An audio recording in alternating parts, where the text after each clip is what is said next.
Desa Godok, Kecamatan Laren, Kabupaten Lamongan.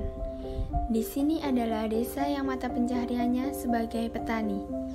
Hal ini menunjukkan bahwa sektor pertanian memegang peranan penting dalam bidang ekonomi masyarakat. Permasalahan yang sering muncul berkaitan dengan pencaharian penduduk adalah tersedianya lapangan pekerjaan yang kurang memadai dengan perkembangan penduduk sebagaimana tertuang dalam perencanaan pembangunan desa. Dengan adanya perluasan kesempatan kerja dengan melakukan penguatan usaha kecil, pemberian kredit sebagai modal untuk pengembangan usaha khususnya di sektor pertanian. Tingkat angka kemiskinan yang masih tinggi menjadikan maka harus mencari peluang lain yang bisa menunjang taraf ekonomi bagi masyarakat. Untuk itu, keadaan pertanian sekarang sudah mulai membaik. Setelah beberapa bulan lalu, panen para petani yang ada di desa selalu gagal karena adanya hama tikus. Selain itu, ada keunikan lain dari desa Godok ini loh, yang dimana para pemuda desa Godok ini sangat aktif dalam mengadakan kegiatan, terutama di bidang keagamaan. Salah satu kegiatan yang dilakukan secara rutin adalah pengajian yang dilakukan di Masjid Attaqwa Godok. Kegiatan tersebut diikuti oleh seluruh pemuda dan para kiai yang ada di desa Godok. Selain itu, adapun kegiatan lain yang diadakan setahun sekali oleh para pemuda desa Godok yaitu mengadakan takbir keliling di bulan Ramadan.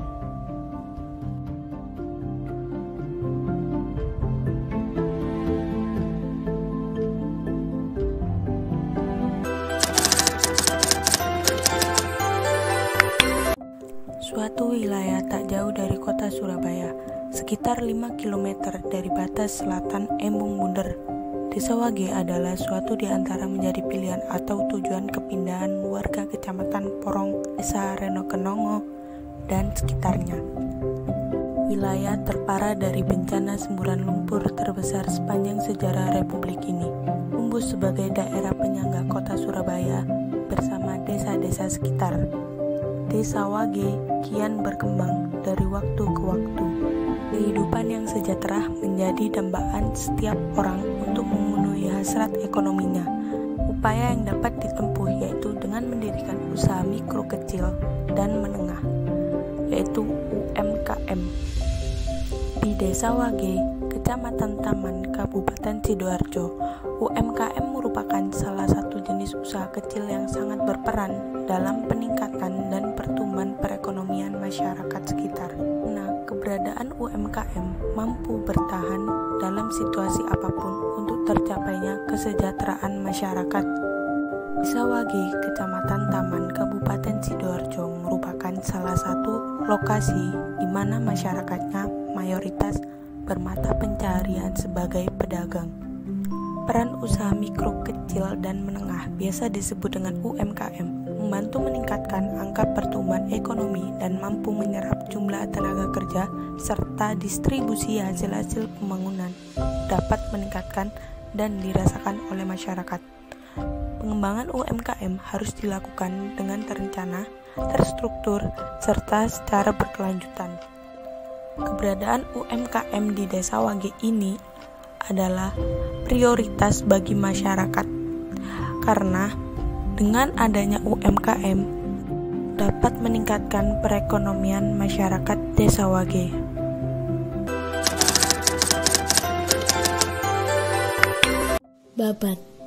Babat merupakan salah satu kecamatan yang berada di selatan Kabupaten Lamongan. Pusat kota Babat terletak di persimpangan jalur silang Surabaya Cepu dan Jombang Tuban. Babat merupakan kota kecamatan terbesar kedua di Kabupaten Lamongan dan memiliki lokasi yang sangat strategis. Hal ini merupakan suatu aset yang sangat besar untuk pengembangan Kecamatan Babat, khususnya peran Babat sebagai kawasan perdagangan di Kabupaten Lamongan. Babat merupakan daerah atau kawasan grosir untuk 4 kabupaten atau kota dalam memperoleh komoditas perdagangan, terutama hasil-hasil pertanian. Di Babat banyak terdapat industri makanan, karena itu Babat terkenal dengan julukan Kota Wingko. Selain Wingko, juga terdapat home industri jenang, kerupuk berbahan ketela, dan lain sebagainya. Street food di Babat juga tidak kalah menarik loh. Hal ini yang membuat jalanan Babat ramai, karena banyak juga penduduk luar kecamatan Babat yang tertarik untuk membeli. Kalau ada waktu, mampir yuk ke kotaku.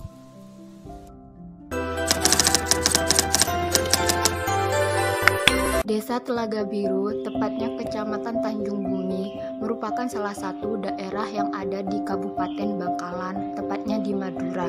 Salah satu mata pencaharian masyarakat Desa Telaga Biru ini kebanyakan bermata pencaharian membatik, terutama bagi para perempuan untuk membantu meringankan beban perekonomian.